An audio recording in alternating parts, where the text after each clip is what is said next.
Hello everyone, welcome to Melvano apps. Today we are going to learn about limits. हम यहाँ पर देखने वाले हैं कि लिमिट्स क्या है, लिमिट्स कब एग्जिस्ट करती है, कैसे लिमिट्स निकालते हैं, ये सब बाद में देखने वाले हैं। लेकिन अभी के लिए हम देखेंगे कि लिमिट्स क्या है और लिमिट्स का बेसिकली मतलब क्या है, ये हम देखेंगे। और लिमिट्स की एग्जिस्ट करने की कुछ कंडीशन होती है कि लिमिट कब एग्जिस्ट करेगी, तो वो कंडीशन हम लोग इस लेक्चर में देखने वाले हैं। तो लास्ट लेक्चर में हम लोग इंट्रोडक्शन देख चुके थे कि बेसिकली लिमिट्स का काम क्या है, क्या चेक करने के लिए हम लोग लिमिट्स देखते हैं। यहां पर देखिए लिमिट्स का मतलब क्या है, पहले ये चीज समझने की कोशिश करिएगा। मान लीजिए कोई फंक्शन है मेरे पास, लेट से fx, ये fx कोई फंक्शन है। अब अगर x किसी वैल्यू को अप्रोच कर रहा है, कौन, ये x अप्रोच करेगा, ध्यान रखना।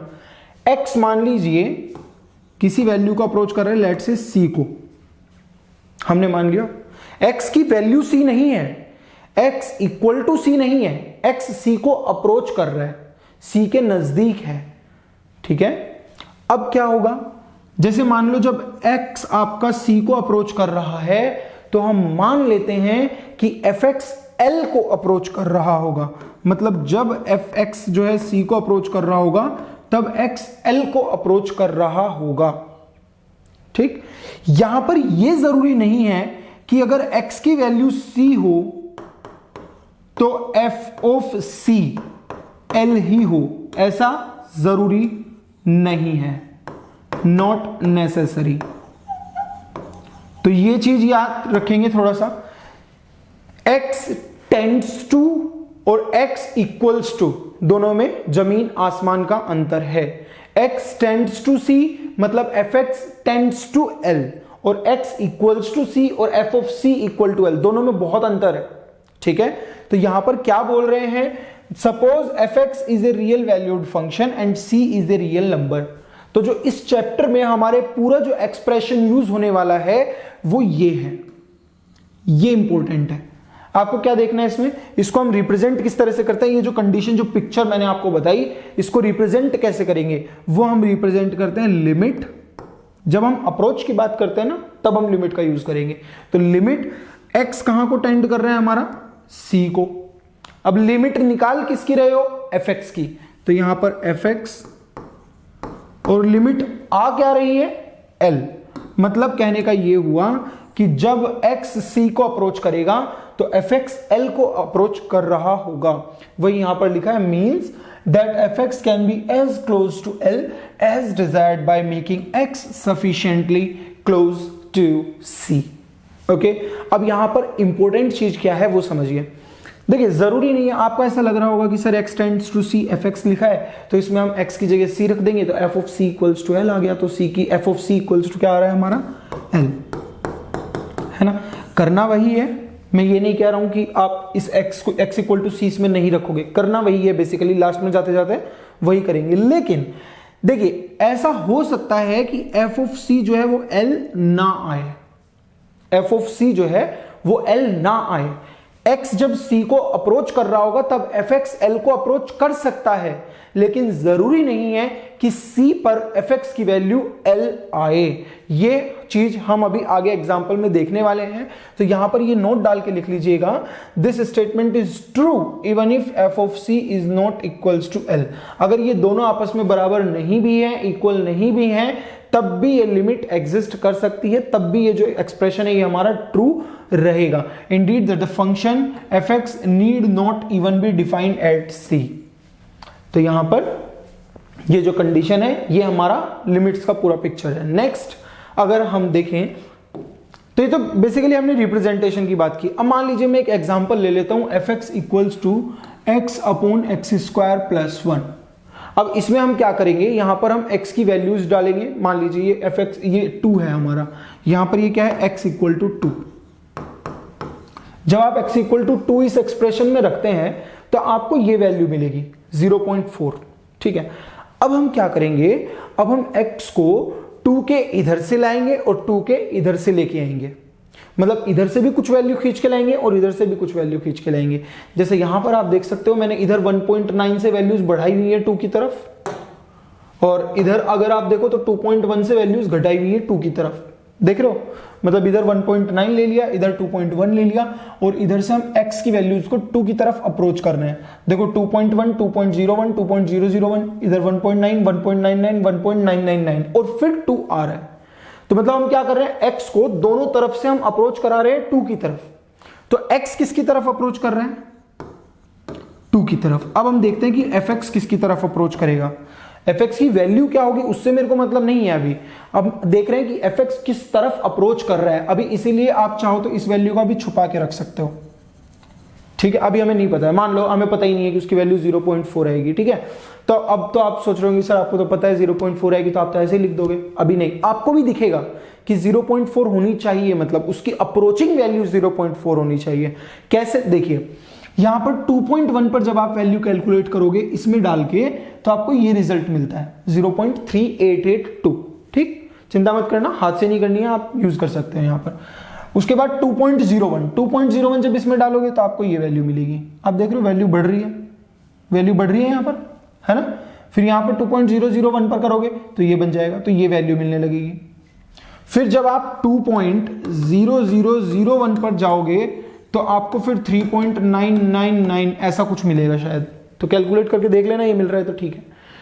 अब आप देख रहे हो कि जैसे जैसे हम 2 की तरफ अप्रोच कर रहे हैं तो इधर से ये वैल्यू किस तरफ अप्रोच कर रही है, बढ़ती जा रही है ना, तो 0.4 की तरफ, लेकिन एक बार बढ़ भी नहीं रही है अच्छे से, है ना।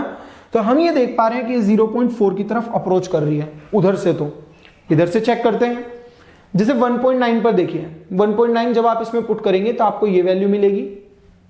अब हमें 2 की तरफ जाना है तो हम वैल्यूज को बढ़ाएंगे, फिर 1.99 पर चेक करेंगे तो ये मिलेगी, फिर 1.999 पर चेक करेंगे तो ये वैल्यू मिलेगी। अब आप देख रहे हो कि जैसे जैसे आप 1.9 से 2 की तरफ जा रहे हो तो आपकी जो वैल्यूज हैं वो इधर से भी 0.4 की तरफ आ रही हैं और इधर से भी 0.4 की तरफ ही आ रही हैं।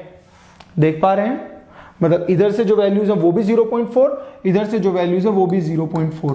तो इसका मतलब ये हुआ कि जब हमारा x 2 को टेंड कर रहा है तो fx जो है वो हमारा 0.4 को अप्रोच कर रहा होगा।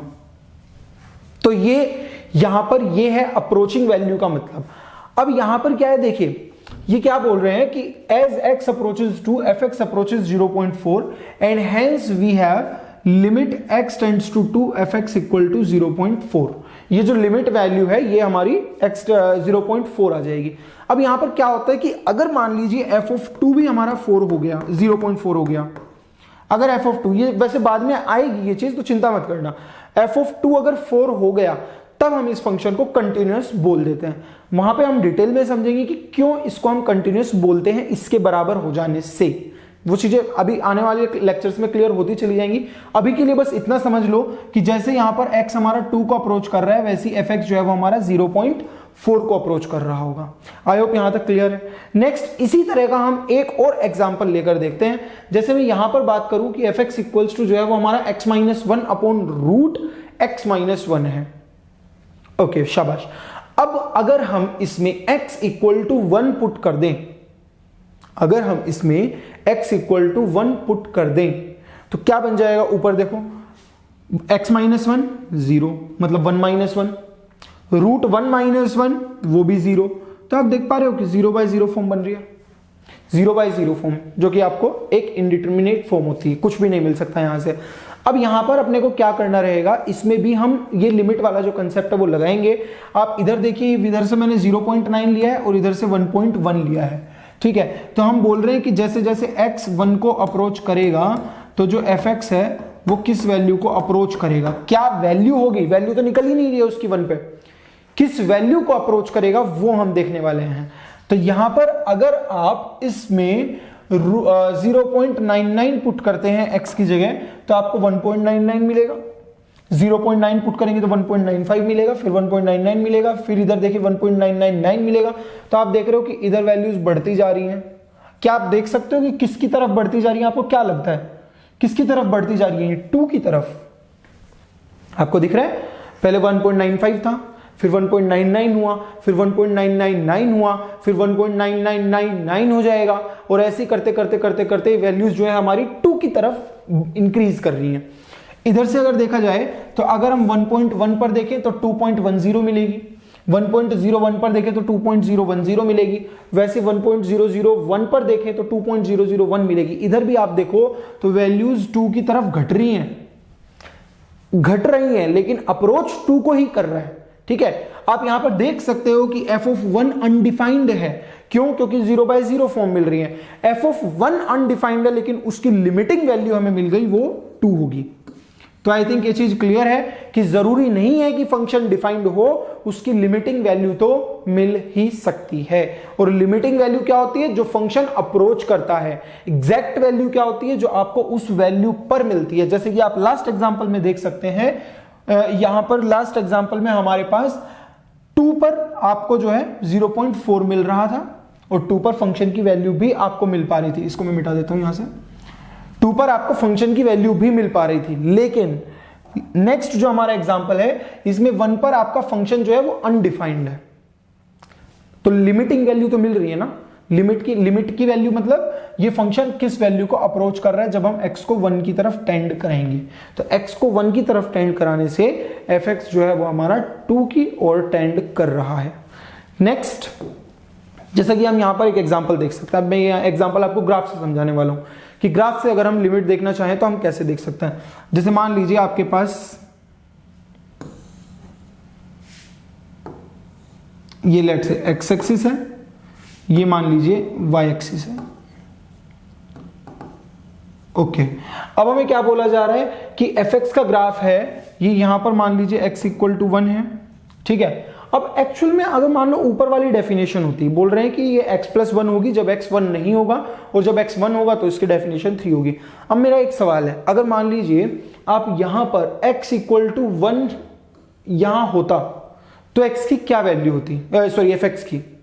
अगर x = 1 होता तो fx की क्या वैल्यू होती? 2 होती। 1 + 1 2। तो इसका मतलब एक्चुअल में तो जो वैल्यू है वो हमारी 2 होती। तो ये जो ग्राफ है ये कुछ ऐसा बन रहा होता। ये हमारी लाइन है x+1, लेकिन यहां पर ये डिफाइंड नहीं है, तो इसीलिए यहां पर ये ओपन सर्कल आ जाएगा, और यहां पर चाहे तो हम इसे मिटा सकते हैं और यहां पर ये ओपन सर्कल बना देते हैं, क्योंकि 1 पर फंक्शन x+1 वाली डेफिनेशन को फॉलो नहीं करता। तो 1 पर उसकी वैल्यू क्या है? 3। तो इसका मतलब यहां होगा कहीं हमारा 3, और ये जो वैल्यू है 1 पर ये हमारा fx का ग्राफ है। अब क्या करें? अब हमें बताना है कि limit x tends to 1 fx क्या होगा। देखो ध्यान से सुनना, बच्चे अक्सर ये करते हैं गड़बड़ कि वो क्या करेंगे, अगर आप उनसे limit x tends to 1 fx पूछा है तो इसमें 1 पुट कर देंगे f(1), और यहां से उनको आंसर क्या मिल जाएगा? 3, जो कि एकदम गलत है। f(1) 3 है, ये लिमिट 3 नहीं है। आपको इस केस में क्या करना है, ध्यान से सुनिए। मैंने पहले भी बोला x टेंड्स टू 1 का मतलब है कि x 1 को अप्रोच कर रहा है, वो 1 तक पहुंचा नहीं है, 1 को अप्रोच किया जा रहा है। हो सकता है इधर से करे या हो सकता है इधर से करे, दोनों के अलग अलग मतलब है, अगली स्लाइड में आएगा। देखिए यहां पर क्या है, ये क्या हो रहा है, आप देख रहे हो कि x 1 को अप्रोच कर रहा है। जब x 1 को अप्रोच कर रहा है तो fx किस वैल्यू को अप्रोच कर रहा है? अप्रोच की बात कर रहा हूं मैं। जब x 1 को अप्रोच कर रहा है तो fx 2 को अप्रोच कर रहे हैं, मतलब fx चाह रहा है कि उसकी वो वैल्यू हो जाए, लेकिन दुर्भाग्यवश नहीं हो रही है। क्या वैल्यू मिल रही है? 3। f की वैल्यू 3 है, लेकिन लिमिट की वैल्यू कितनी है? 2, क्योंकि वो अप्रोच 2 की तरफ कर रहे हैं। वैसे ही अगर आप इधर से भी देखें, जब fx हमारा x जो है जब हमारा 1 को टेंड कर रहा है, 1 को अप्रोच कर रहा है, तो fx हमारा ऐसे, ये देखो आप 2 को अप्रोच कर रहा है, देख पा रहे हैं? तो यहां पर यही मतलब है बताने का कि जरूरी नहीं है कि f(1) और limit x tends to 1 fx दोनों सेम हो, वो अलग अलग भी हो सकते हैं। ये चीज यहां पर आप अच्छी तरह से देख चुके हैं। तो आज के बाद अगर दिमाग में किसी के ऐसा चल रहा था कि हम x की वैल्यू डायरेक्ट इसमें पुट करके ये वैल्यूज निकाल लेंगे, वही हमारा आंसर आ जाएगा, ठीक है, हो सकता है कहीं कहीं ऐसा हो जाए, कहाँ होगा और कहाँ नहीं होगा ये भी हम लोग डिस्कस करेंगे। कहाँ आपको ऐसे चेक करने की, अलग अलग चेक करने की जरूरत पड़ेगी, कहाँ नहीं पड़ेगी, वो सारी चीजें आएंगी आने वाले लेक्चर्स में। लेकिन अभी के लिए आप इतना समझ लीजिए कि ऐसा जरूरी नहीं है कि f(1) और limit x tends to 1 fx दोनों सेम आए, ऐसा बिल्कुल भी जरूरी नहीं है। वो हो भी सकते हैं और नहीं भी हो सकते हैं। जैसे कि मैं cos x की बात कर लेते हैं, एक एग्जांपल और ले लेते हैं। जैसे मान लीजिए ये लेट से हमारा cos x का ग्राफ है। अब देखिए ये क्या है हमारा π/2। अब जब x π/2 को टेंड करता है, x जब π/2 को टेंड करता है, तो आप देखिए इधर से जब x π/2 को अप्रोच कर रहा है तो ग्राफ इधर आ रहा है, और जब इधर से x π/2 को अप्रोच कर रहे हैं तो ग्राफ इधर से इधर जा रहा है ना। तो आप देख सकते हैं कि इधर से भी ये 0 को ही अप्रोच कर रहे हैं, y की वैल्यू 0 है, और इधर से भी ये 0 को ही अप्रोच कर रहा है। तो इसका मतलब x टेंड्स टू π/2 पर जो cos x होगा, मतलब limit x tends to π/2 cos x जो होगा ये हमारा 0 होगा। तो जो लिमिटिंग वैल्यू होगी ये हमारी यहां पर 0 हो जाएगी। नेक्स्ट, ऐसे ही अगर हम नेक्स्ट एग्जांपल की बात करें तो बोल रहे हैं कि fx इक्वल्स टू, इसके लिए हमें देखना है। अब क्लियरली आप देख सकते हो कि 1 पर क्या मिल रहा है आपको, 0/0 फॉर्म मिल रही है, 1 पर 0/0 फॉर्म मिल रही है। तो इस फंक्शन को अगर हम सिंप्लीफाई करें कि इसका ग्राफ मेरे को अगर बनाना हो तो कैसे बनाएंगे। अब हर बार हम ऐसे तो नहीं कर सकते ना, हर बार ये तो नहीं कर सकते, और एग्जाम में आपके लिए ये वैल्यूज कैलकुलेट करना बहुत मुश्किल हो जाएगा। तो हम क्या करेंगे, हम यहाँ पर ग्राफिकल मेथड अप्रोच यूज कर सकते हैं। आप क्या करो, ऊपर वाले को फैक्टराइज कर दो, तो x-1 into x+1 upon x-1 बचेगा। तो x-1 नो x-1, हमारे पास बचा क्या, x+1। लेकिन जब आप x+1 लिख रहे हो तो उसके साथ आपको एक कंडीशन लगानी पड़ेगी, क्या, कि x जो है वो 1 नहीं होना चाहिए, क्योंकि आपने इसको कैंसिल किया है। अगर x 1 होता तो ये 0/0 फॉर्म देता। तो जब भी आप मान लीजिए x+2 कैंसिल कर रहे हो, x+2 कैंसिल कर रहे हो, तो आपको लिखना पड़ेगा x नॉट इक्वल्स टू -2। ठीक है, तो ये होता है। अब यहां पर हम x नॉट इक्वल्स टू 1 देख लिए, मतलब 1 पर तो ये डिफाइंड नहीं है। तो इसका ग्राफ बनाना है अपने को x+1 का। तो अगर हमें x+1 का ग्राफ बनाना है तो ये बन जाएगा। लेकिन 1 पर क्या होगा, 1 पर ये फंक्शन हमारा डिफाइंड नहीं है। ये हमारा 1 हुआ, 1 पर ये फंक्शन डिफाइंड नहीं है। लेकिन 1 पर वैल्यू होनी कितनी चाहिए थी वैसे इसकी, 2। देख सकते हो ना यहाँ पर x+1 बचा है ना, x+1 में अगर 1 पुट करोगे तो क्या मिलेगा, 2 होनी चाहिए थी। लेकिन एक्चुअल में नहीं हो रही है, क्योंकि वो फंक्शन की डेफिनेशन में, डोमेन में ही नहीं है। अब यहां पर अगर हम इसकी बात करें, अब देखो लिमिट की बात कर रहे हैं, लिमिट x टेंड्स टू 1 की। अगर हम लिमिट x टेंड्स टू 1 की बात करें तो जब आपका x 1 को टेंड करेगा, मतलब ये वैल्यू जब 1 को अप्रोच कर रही होगी, इधर से भी जब ये वैल्यू 1 को अप्रोच कर रही होगी, तो आप देख सकते हैं जब इधर से 1 को अप्रोच किया जा रहा है तब fx हमारा किधर अप्रोच कर रहा है, इधर। वैसे ही जब x को इधर से अप्रोच किया जा रहा है तब fx को किधर से अप्रोच किया जा रहा है, इधर। तो आप देख सकते हैं कि दोनों ही तरफ से fx हमारा इस वैल्यू को लेने को आतुर है। देख सकते हो, ये जो fx है वो चाह रहा है कि मैं 2 को ले लूं, मैं 2 को ले लूं, लेकिन 2 को नहीं ले पा रहा है, क्योंकि वो ले ही नहीं सकता, क्योंकि 1 ही उसकी डोमेन में नहीं है। लेकिन वो चाह तो रहा है ना, वो क्या चाह रहा है कि लिमिट जब x 1 को टेंड करे तो fx किसकी तरफ टेंड करना चाह रहा है, 2 की तरफ। तो ये जो लिमिटिंग वैल्यू होगी ये हमारी 2 हो जाएगी, लेकिन f(1) डिफाइंड नहीं है। तो ये दो केस आप अच्छे से देख चुके हैं कि हो सकता है ये दोनों सेम ना आए, या हो सकता है कि f(1) डिफाइंड ही ना हो, लेकिन दोनों ही केस में लिमिट एग्जिस्ट कर रही है। तो ये दो एग्जांपल मैंने आपको इसीलिए दिए हैं कि आपको पता चले कि फंक्शन की वैल्यू बराबर हो या नहीं हो, फंक्शन डिफाइंड हो या नहीं हो, उसके बावजूद भी लिमिट एग्जिस्ट करती है, उसके बावजूद भी लिमिट हमारी एग्जिस्ट करेगी ही करेगी। यहां पर हमारा फंक्शन की वैल्यू सेम नहीं थी और यहां पर हमारा फंक्शन ही डिफाइंड नहीं था, लेकिन लिमिट तो एग्जिस्ट की।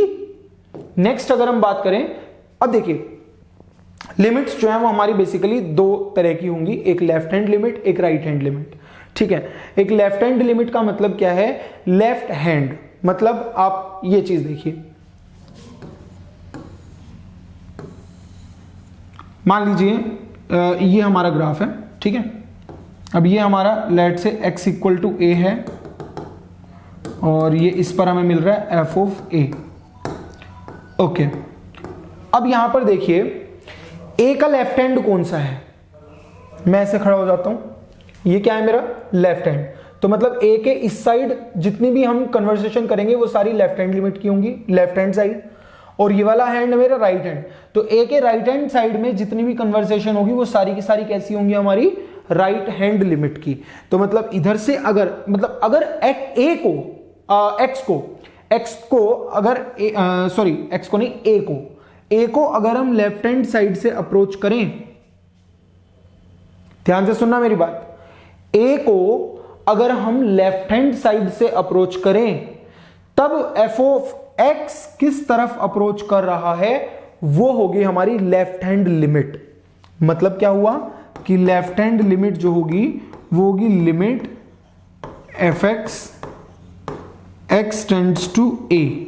अब इसको देख के हम कैसे पता लगाएं कि ये जो एक्सप्रेशन है, मतलब ये जो आप एक्सप्रेशन देख रहे हो, इसको देख के कैसे पता लगाया जाए कि ये लेफ्ट हैंड लिमिट है या ये राइट हैंड लिमिट है। ये तो सिंपल ही दिख रहा है ना। आप जब आप बोलोगे कि सर इसको जब हम राइट हैंड साइड से अप्रोच करेंगे तो ये एफ एक्स इधर अप्रोच कर रहा होगा, तब भी आप इसको ऐसे लिखोगे limit x tends to a f x, ये भी राइट हैंड लिमिट है। ये तो दोनों सेम ही लग रहे हैं। इसके आइडेंटिफिकेशन के लिए यहां पर एक मार्क लगाया जाता है, कैसा, एक साइन लगा दिया जाता है, मैं आपको दिखाता हूं। जैसे मान लीजिए अगर आपकी LHL है तो LHL का मतलब क्या है कि हम उसको लेफ्ट हैंड साइड से अप्रोच कर रहे हैं। लेफ्ट हैंड साइड से मतलब ए से छोटी तरफ से। लेफ्ट हैंड साइड में कैसी वैल्यूज होंगी, ए से छोटी वैल्यूज होंगी ना लेफ्ट हैंड साइड में, तो आप उसे ए से छोटी वैल्यूज से अप्रोच कर रहे हो, तो इसका मतलब यहां पर हम ए से छोटी वैल्यूज को हम लिखते हैं ए माइनस। ए माइनस का मतलब है ए से छोटी लेकिन ए के बहुत क्लोज, ए से बहुत ज्यादा दूर नहीं। मतलब ए माइनस मतलब अगर मैं आपसे बोलूं कि 1 माइनस, तो 1 माइनस का मतलब ये नहीं है कि आप उसमें जीरो डाल के देख रहे हो, जीरो नहीं नहीं नहीं, जीरो बहुत दूर हो जाता है भैया। 0 और 1 के बीच में इनफाइनाइट नंबर्स आएंगे, इनफाइनाइट नंबर्स आएंगे। अगर मैं कहीं 1 माइनस की बात कर रहा हूं तो 1 माइनस का मतलब है 0.9999999999, जितनी बार लिख सको उतनी बार लिख लो 99, तो वो मतलब है उसका 1 माइनस का। ठीक है, तो यहां पर ये चीज है हमारी समझने वाली। तो लिमिट जो LHL होती है उसकी नोटेशन हमारी ऐसी होती है। LHL का मतलब क्या है कि आप लेफ्ट हैंड साइड से जब ए को अप्रोच कर रहे हो तब एफ एक्स किस वैल्यू को अप्रोच कर रहा है वो हमारी LHL होगी। तो बोल रहे हैं the limit of f x as x approaches a has the value L if the values of f x get closer and closer to L as for values of x for which are to the left of A but increasingly near to A। A के left में हो लेकिन A की तरफ increase कर रही हो। ठीक है, तो आप जब इधर से अप्रोच करोगे वही है सिंपल, और उसकी जो नोटेशन होती है वो हमारी ऐसी होती है limit x tends to a minus f x. A minus, ये ए पावर -1 नहीं है, कोई कोई इसको ए पावर -1 सोच लेते हैं तो वो समझते हैं कि x tends to 1/a। No, ये एकदम गलत है। ए माइनस सिर्फ एक रिप्रेजेंटेशन है, एक सिंबल है जो आपको ये शो करता है कि x जो है वो a से छोटी वैल्यू की तरफ अप्रोच कर रहा है। नेक्स्ट जो है हमारा right hand limit. Right hand limit में क्या होगा, अगेन जैसे मान लीजिए यही हमारा ग्राफ है राइट हैंड लिमिट में, तो यहां पर ये मान लीजिए a है, ये मान लीजिए f ऑफ a है। अब इसमें राइट हैंड लिमिट में क्या होगा कि राइट हैंड साइड से अप्रोच करेंगे, तो x जैसे जैसे a को अप्रोच कर रहा होगा तो limit x tends to a अगर हम देखें fx। अब अगर आप राइट हैंड लिमिट की बात करेंगे तो मतलब हम राइट हैंड साइड की बात कर रहे हैं, तो राइट हैंड साइड का मतलब a से बड़ी वैल्यू, तो a प्लस, जैसे हमने लेफ्ट हैंड लिमिट को देखा वैसे ही हमारी राइट हैंड लिमिट भी होगी। तो समझ में आया, अगर लेफ्ट से अप्रोच कर रहे हो तो लेफ्ट हैंड लिमिट, राइट से अप्रोच कर रहे हो तो राइट हैंड लिमिट। तो ये आपको यहां पर देखना होगा थोड़ा सा। नेक्स्ट अगर हम बात करें एग्जिस्टेंस की, अब देखिए एग्जिस्टेंस का मतलब समझ लो पहले तो। मान लीजिए आपका घर है, ठीक है, इधर भी आपके एक पड़ोसी आया, आपके इधर भी एक पड़ोसी आया, दोनों तरफ 2 पड़ोसी हैं। आप उन्हें तभी रहने दोगे जब, आप उन्हें कब रहने दोगे, जब वो दोनों बराबरी के हों, जब वो दोनों बराबरी के हों। ठीक है, या यूं समझ लीजिए आपके पास 2 किराएदार आए, किराएदार समझते हो सब लोग, तो अगर यहां पर मान लीजिए एक किराएदार ये रहा, एक किराएदार ये रहा, तब आप उन दोनों किराएदारों को तभी रहने दोगे जब वो आपको सेम रेंट देंगे। दोनों किराएदारों को तभी रहने दोगे जब वो सेम रेंट देंगे। अगर वो अलग अलग रेंट दे रहे हैं तब आप उनको नहीं रहने दे सकते। वही खेल जो है लिमिट्स के साथ है कि लिमिट तभी एग्जिस्ट करेगी जब लेफ्ट हैंड लिमिट और राइट हैंड लिमिट दोनों बराबर हो। ये एक कंडीशन है, कंडीशन तो और भी है, ये एक कंडीशन है कि जो आपकी LHL है वो RHL के बराबर होनी चाहिए, तभी आपकी लिमिट जो है एग्जिस्ट कर सकती है, अदरवाइज लिमिट एग्जिस्ट नहीं करेगी। दूसरी क्या कंडीशन है कि जो भी आपकी लिमिट आ रही है, मतलब जो आपका limit x tends to a fx आ गया, ये जो भी आपका आ रहा है ये यूनिक होना चाहिए। मतलब ऐसा नहीं है कि ये अपनी हजारों वैल्यू ले रहा है, 2-4 वैल्यू ले रहा है, 5-7 वैल्यू ले रहा है, नहीं, केवल एक वैल्यू लेना चाहिए। और यहां पर एक चीज और ऐड कर लेंगे, unique and finite, finite, unique and finite, और फाइनाइट भी होना चाहिए। अब ऐसा नहीं है कि इंफिनिटी बन रही है तो आप बोल दोगे कि limit x tends to a fx equals to infinity, नहीं, उस केस में हम बोलेंगे कि लिमिट एग्जिस्ट ही नहीं करती है। लिमिट एग्जिस्ट कब करेगी?